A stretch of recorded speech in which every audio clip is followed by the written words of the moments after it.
Hello, my name is Miko Reed. I'm an independent artist, singer, songwriter, and musician.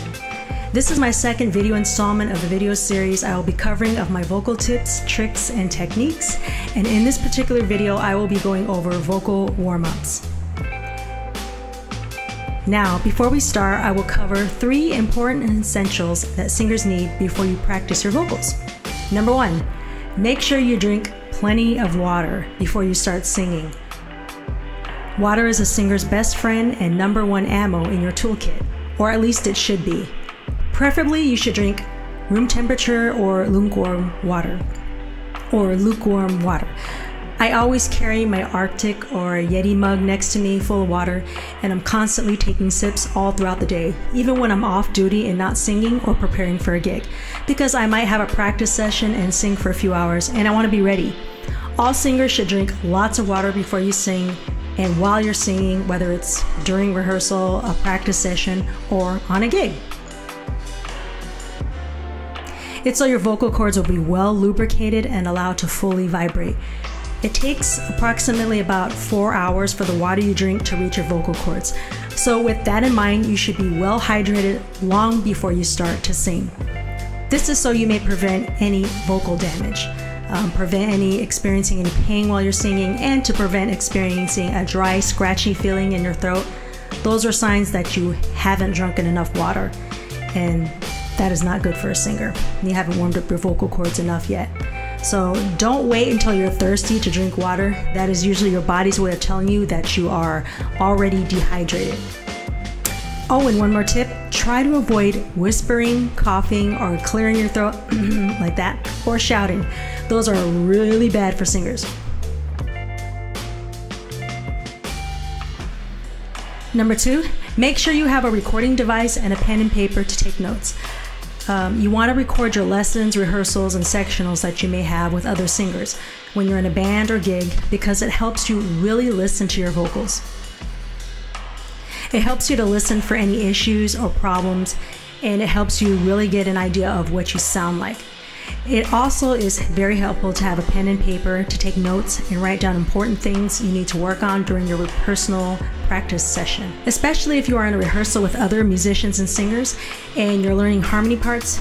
If you record your parts, you can listen to them on your recording device and practice them until you memorize those parts, and you'll be one step ahead of the game and well prepared for the next rehearsal that you might have.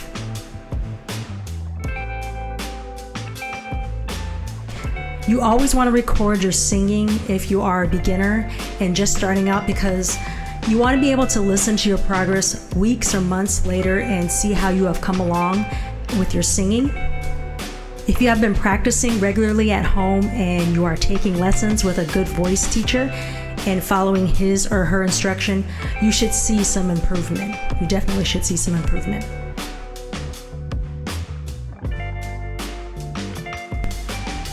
Number 3, make sure you are singing with good posture and from your diaphragm. Okay, shoulders should be back, your back should be straight, and your chin should be parallel to the floor, not up or downward. Now, to sing from your diaphragm, you exhale from your lungs, then inhale deeply as your stomach protrudes. It expands. Then sing oh or ah. Singing from your diaphragm is kind of like your power source, and where you will be getting a steady and consistent flow of air. It helps you practice your voice fully when you are singing from your diaphragm. The diaphragm is a thin, dome-shaped muscle that sits beneath your lungs and separates your lungs from your abdomen. When you inhale, the diaphragm contracts and flattens, and your stomach expands. And when you exhale, the diaphragm relaxes and your stomach contracts. When I had a vocal coach years ago, she told me to make a small fist and just place it in the area at the bottom of my rib cage, like this. This is where you will feel your diaphragm expand and retract as you inhale and exhale. I suggest when you're a beginner to keep your fist there while you practice singing, so it can help guide you to think of where your singing is coming from, that you're reminding you that you're singing from your diaphragm. It's like a constant reminder to pull air from this area when you're singing and not sing from your throat. What happens when you sing from your throat You'll be hindered in projecting your voice fully and properly, and you'll feel pain and tension in your throat. All right, so I think we're ready to get started with the lesson. Come on.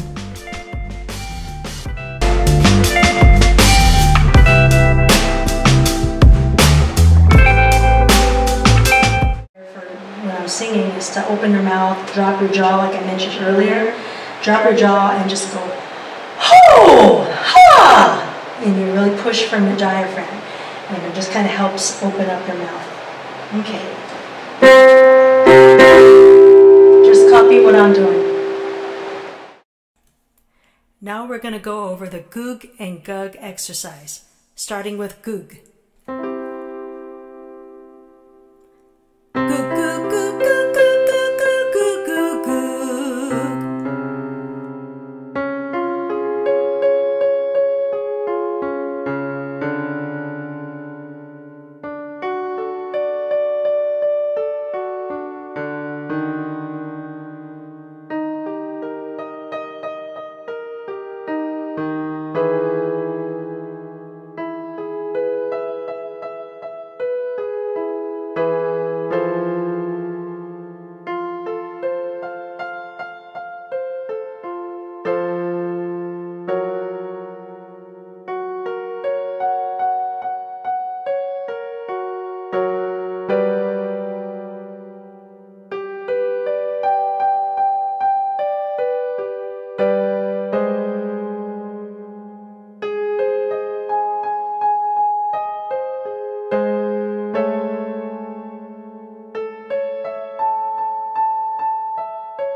Now we're going to go back down the scales with gug.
Vocal exercises in moom and mum.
going to go back down the scales with mum.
Great. Now we're going to move on to the next vocal exercise.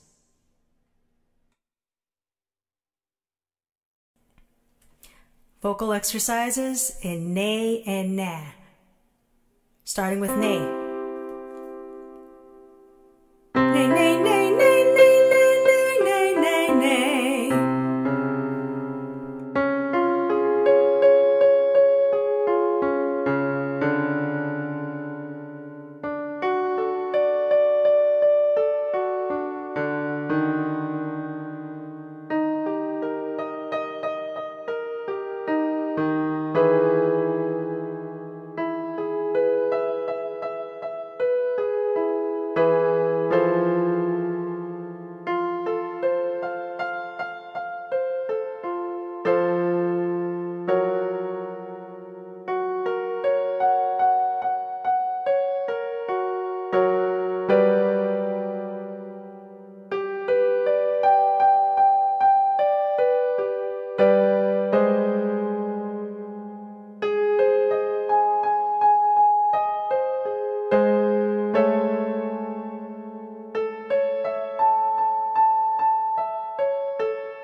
Now we're going to go back down with na.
Wonderful, you guys did an awesome job. Thanks for joining me in the vocal warm-up lessons.